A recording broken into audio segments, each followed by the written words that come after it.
Welcome to That's Good Sports. I am Brandon. I got duped so hard I should be dead, Perna. I did a whole segment in yesterday's video about Todd Gurley signing with the Ravens, when he never signed with the Ravens. I'll explain my stupidity today. Melvin Ingram truly signed with the Steelers. Trust me, I double-checked with Ultra Weed Hater. The Manning Bros will co-host Monday Night Football broadcasts together, called the Megacast, after the Mannings nixed the title Stonerface and the Brain Cast. Most notably, though, Leonard Williams is eating the still beating hearts that he pulls straight out of sea creatures' chests. How does he know that fish doesn't have COVID? This was a great audition, though, for the role of bad guy in the new Indiana Jones movie. Like John Mulaney and Nick Kroll like to say, this is definitely too much tuna. Weird episode today. That's good sports.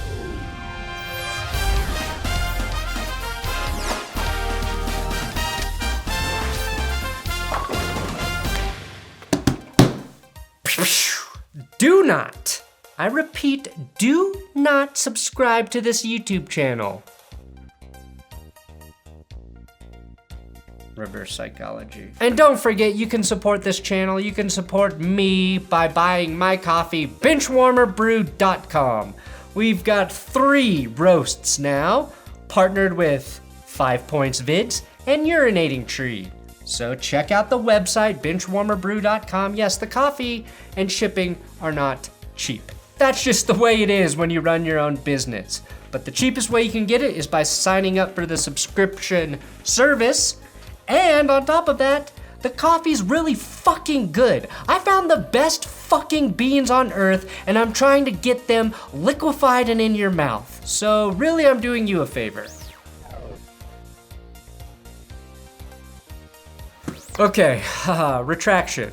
I cut out the Todd Gurley Ravens bit from yesterday's video. Congratulations if you witnessed my stupidity in real time. This tweet got me. This. Why? Why did I not notice that? Great question. Because it's July and I'm rushing through my work a bit. I dropped that tweet into my script after having a few drinks Sunday night. Then I banged out an entire segment because I was actually excited about the idea of Todd Gurley going to a good rushing team. So excited that I didn't look up any info other than some rushing stats. I had the rare moment of knowing exactly what I wanted to say about that situation and just wrote some stream of consciousness shit. Also, if I'm being fully transparent, I felt a little weird yesterday. Like, I was fighting. My brain was fighting through a thick cloud of fog from the moment I woke up.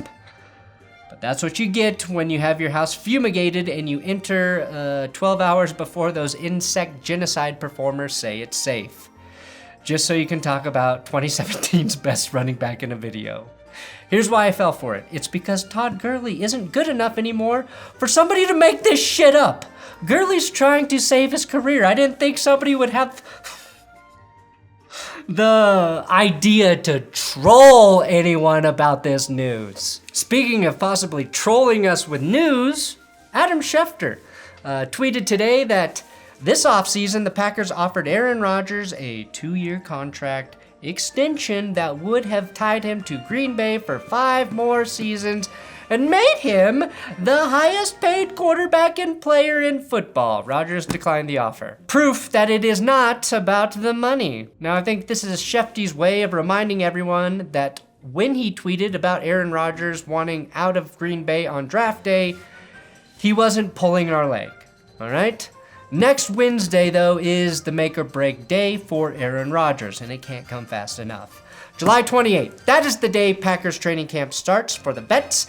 If he does not show up, he will start hemorrhaging massive quantities of money. Like anyone who invested in Bitcoin at 64,000. If it's truly not about the money, then Aaron Rodgers will be at Packers training camp. Pretty simple. Here's what's getting really fucking annoying, though. This contract extension and rejection from Rodgers was already reported months ago. This is not new info, but our memory is so short fucking term, Schefty can recycle the news, and every sports media outlet posts it as a headline. like God himself is queefing breaking news through his wispy vagina. After a really promising rookie season, though, Rams running back Cam Akers is going to have to shut it down before we've even got to August after tearing his Achilles during a training session. Pardon my weird segue into that terrible news about Cam Akers. Again, I might be rushing through my work. Akers, a former second-round pick out of Florida State, put up 625 rushing yards on 4.3 yards per carry in the year 2020. Now, as far as replacements, I know for a fact that Todd Gurley is still out there. Wait, is he a Raven yet? No, that's still fake. Now, Benjamin Albright also noted that the Rams could look to Broncos running back Royce Freeman as an option for a trade, whose carries have declined pretty significantly since his rookie season. Other options include Devontae Freeman, Le'Veon Bell, of course, TJ Yeldon, and oh shit, Frank Gore. Frank Gore is going to be a Ram, isn't he? I can tell you why Todd Gurley probably won't return to LA though. His dead cap money is costing the team $8.4 million this season. They're still paying for that terrible contract they gave him. If he returns, would that subtract from the dead cap? I bet Brett Veach could figure that shit out. Now, the Buccaneers also visited the White House today, as is tradition for Super Bowl winners. As much as I hated seeing old Tommy Boy win another one, my main concern now is Bruce Arians' health. Either he's never used sunscreen in his life, or he thought Donald Trump was still president and he wanted to match his skin tone. Speaking of Trump, Tom Brady was laying down some solid jokes at the White House podium. But we found our rhythm. We got on a roll. Not a lot of people, think that we could have won. And in fact, I think about 40% of the people still don't think we won. I understand that. You understand that, Mr. President? I understand that. Yeah. All right, Tommy, I'll give credit when credit is due. Oh shit, does this mean only 40% of me still hates Tom Brady? The Pittsburgh Steelers have signed former Chargers edge rusher Melvin Ingram to make up for the loss of Bud Dupree, who joined the Tennessee Titans this offseason. Now, Ingram was drafted by the Chargers in 2012 and had 49 sacks in the first 8 years of his career, but missed 9 games in 2020 and failed to record a single sack. Now, if we could just find one porn director who can also fail to record a single sack, my viewing pleasures will be fulfilled. I think this is a great addition, though, for the Steelers, and I'm happy to see Ingram get the fuck out of the AFC West. Joey Bosa gets all of the attention as the Chargers' best pass rusher, but Ingram was the guy that I thought usually posed the biggest matchup problems. I'm not sure what Ingram can do on the field at this point in his career. Assuming his knee is healthy like it wasn't last year, I expect him to at least quadruple his 0 sack total from 2020. 4 times 0 is the same number of sacks Bud Dupree would have had for the Steelers in 2021. Hence the quadratic formula. Now, the Steelers were easily the best fit for Melvin Ingram, as he's already used to playing alongside an elite pass rusher who has at least one brother also in the NFL. You gotta think about that shit. Ingram smartly upgraded to the younger, faster brother in TJ Watt. The Steelers needed some edge depth, though, after you, me, and Bud Dupree left, since he wanted to be paid like he was 3 players, as his name would suggest. The biggest reason I like this signing, though, is because it makes me look smart. I think Ingram needs to go to a good defense, and he might thrive in a place like Pittsburgh. I was fucking right for once. That should make up for the Gurley shit, right? Obviously, anyone playing opposite TJ Watt is going to have some advantageous situations rushing the passer, especially a savvy veteran, but I'm a little skeptical about Ingram to reinvent himself at age 32. He missed over half the season, like I mentioned, because of that nagging knee injury, and knee injuries can be tricky. That said, the Steelers were not the only team interested. The Chiefs were also interested in Ingram, but they backed out after being spooked by his lack of a criminal record. Peyton Manning and Eli Manning will be together in the broadcast booth calling alternate Monday Night Football games on ESPN2 and or ESPN+. They are calling it the Monday Night Football Megacast, And the Brady-stopping brothers will do 10 games every season for the next 3 seasons starting this year with the first 3 games. The biggest losers in this deal are Steve Levy, Brian Griese, and Louis Riddick. The regular Monday Night Football announcers. You know those guys?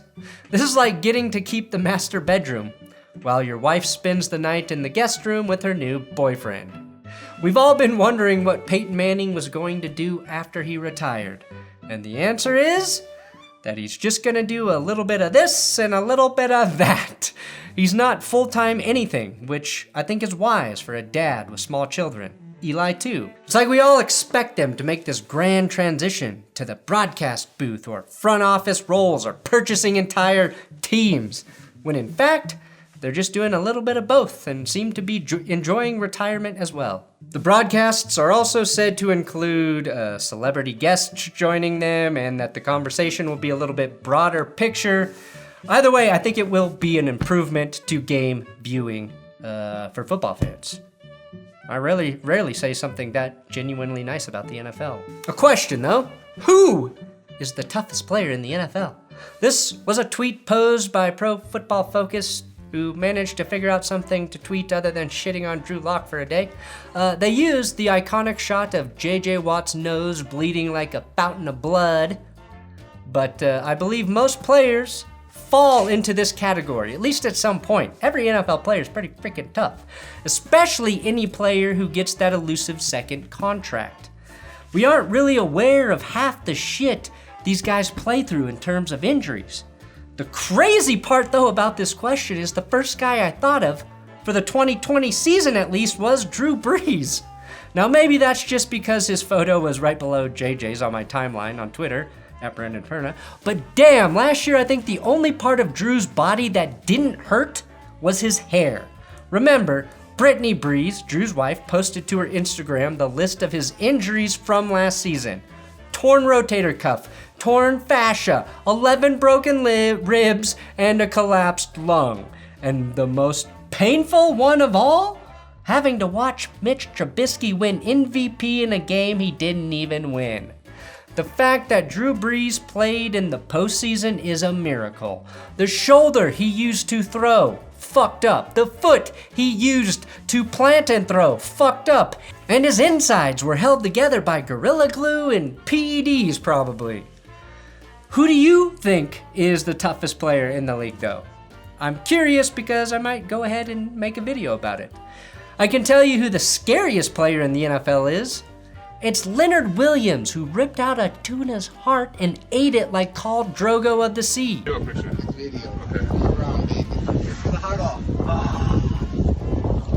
Maybe the combo of his $63 million contract given to him by the New York Giants and this act on a boat can finally end the Giants' boat curse. If the Giants have a winning record this season, we'll look back to this moment as the reason why. Well, that's too much tuna. Thanks for watching That's Good Sports. Please subscribe here on YouTube.